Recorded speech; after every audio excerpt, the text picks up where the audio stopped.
Well, hello. This is Meemaw Sandy again. I'm going to read you a story just like I used to read to my grandchildren. And if you don't want to call me Meemaw, you can call me Grandma. It's the same thing.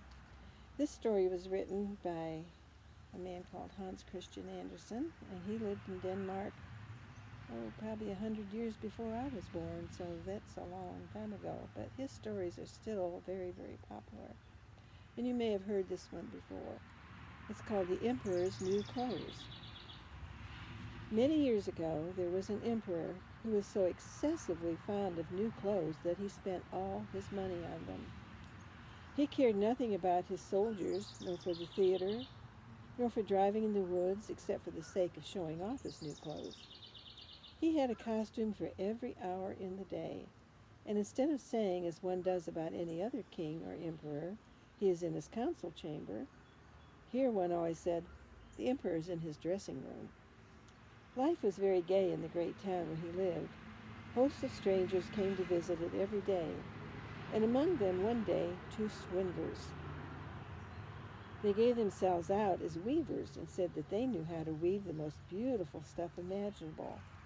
Not only were the colors and patterns unusually fine, but the clothes that were made of the stuffs had the peculiar quality of being invisible to every person who was not fit for the office he held, or if he was impossibly dull. These must be splendid clothes, thought the emperor. By wearing them I shall be able to discover which men in my kingdom are unfitted for their posts. I will distinguish the wise men from the fools. Yes, I certainly must order some of that stuff to be woven for me. He paid the 2 swindlers a lot of money in advance, so they might begin their work at once. They did put up 2 looms and pretended to weave, but they had nothing whatever upon their shuttles. At the outset they asked for a quantity of the finest silk and the purest gold thread, all of which they put into their own bags while they worked away at the empty looms far into the night. I should like to know how those weavers are getting on with this stuff, thought the emperor, but he felt a little queer when he reflected that anyone who was stupid or unfit for his post would not be able to see it. He certainly thought that he need have no fears for himself, but still he thought he would send somebody first to see how it was getting on. Everybody in the town knew what a wonderful power the stuff possessed, and everyone was anxious to see how stupid his neighbor was. I will send my faithful old minister to the weavers, thought the emperor. He will be best able to see how the stuff looks, for he is a clever man and no one fulfills his duties better than he does. So the good old minister went into the room where the 2 swindlers sat working at the empty loom. Heaven preserve us, thought the old minister, opening his eyes very wide. Why, I can't see a thing.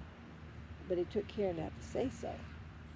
Both the swindlers begged him to be good enough to step a little nearer and asked if he did not think it a good pattern and a beautiful coloring.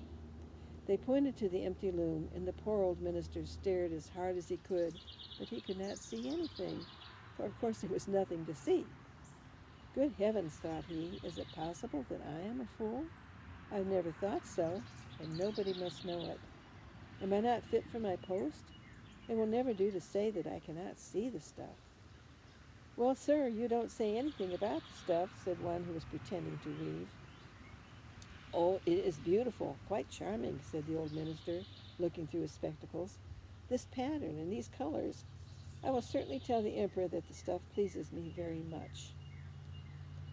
We're delighted to hear you say so, said the swindlers, and they named all the colors and described the peculiar pattern. The old minister paid great attention to what they said, so as to be able to repeat it when he got home to the emperor. Then the swindlers went on to demand more money, and more silk, and more gold to be able to proceed with the weaving, but they put it all into their own pockets. Not a single strand was ever put into the loom, but they went on as before weaving at the empty loom. The emperor soon sent another faithful official to see how the stuff was getting on and if it would soon be ready. The same thing happened to him as to the minister. He looked and looked, but as there was only the empty loom, he could see nothing at all.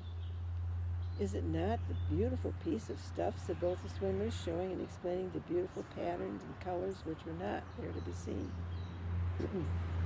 I know I am not a fool, thought the man.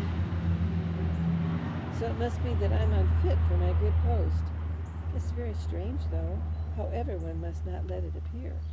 So he praised the stuff he did not see and assured them of his delight in the beautiful colors and the originality of the design. It is absolutely charming, he said to the emperor. Everybody in town was talking about the splendid stuff. Now the emperor thought he would like to see it while it was still on the loom. So, accompanied by a number of selected courtiers, among whom were the two faithful officials who had already seen the imaginary stuff, he went to visit the crafty impostors who were working away as hard as ever they could at the empty loom.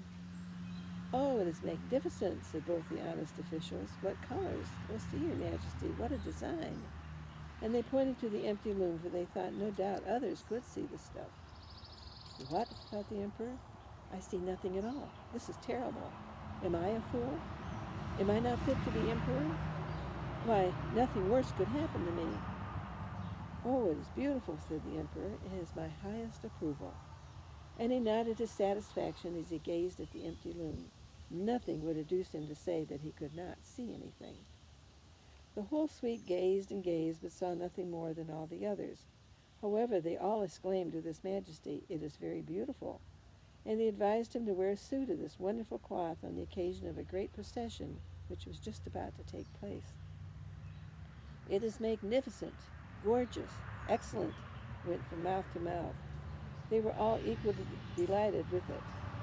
The emperor gave each of the rogues an order of knighthood to be worn in their buttonholes and the title gentlemen weavers. The swindlers sat up the whole night before the day of which the procession was to take place, burning 16 candles, so that people might see how anxious they were to get the emperor's new clothes ready. They pretended to take the stuff off the loom. They cut it out in the air with a huge pair of scissors, and they stitched away with needles without any thread in them. At last they said, "Now the emperor's new clothes are ready." The emperor, with his grandest courtiers, went to them himself, and both the swindlers raised one arm in the air as if they were holding something and said, "See, these are the trousers, this is the coat, here is the mantle," and so on. "It is light as spider's web. One might think one had nothing on, but that's the very beauty of it." "Yes," said all the courtiers, but they could not see anything, for there was nothing to see. "Will your imperial majesty be graciously pleased to take off your clothes," said the impostors, "so that we may put on the new ones along here before the great mirror?" The emperor took off all his clothes, and the impostors pretended to give him one article of dress after the other, of the new ones which they had pretended to make. They pretended to fasten something round his waist and to tie on something. This was the train, and the emperor turned around and round in front of the mirror. "How well his majesty looks in the new clothes! How becoming they are!" cried all the people round. "What a design and what colors! They are the most gorgeous robes." "The canopy is waiting outside, which is to be carried over your majesty in the procession," said the master of ceremonies. "Well, I am quite ready," said the emperor. "Don't the clothes fit well?" And then he turned round again in front of the mirror, so that he should seem to be looking at his grand things. The chamberlains who were to carry the train stopped and pretended to lift it from the ground with both hands, and they walked along with their hands in the air. They dared not let it appear they could not see anything.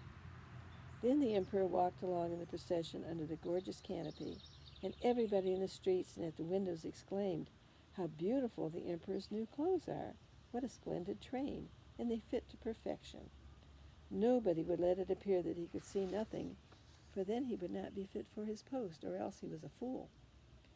None of the emperor's clothes had been so successful before. "But he's got nothing on," said a little child. "Oh, listen to the innocent," said his father, and one person whispered to the other what the child had said. "He has nothing on. A child says he has nothing on." "But he has nothing on," at last cried all the people. The emperor writhed, for he knew it was true, but he thought the procession must go on now. So he held himself stiffer than ever, and the chamberlains held up the invisible train. There's a little picture of the train and the emperor, if you can see that. Oh, I got it too close. Yeah. Now, don't you think if you made a mistake or you found out that you were wrong about something, you'd admit it? But the emperor did not admit it. He just kept right on going. I think maybe he was the one who was the fool and unfit for his post, don't you?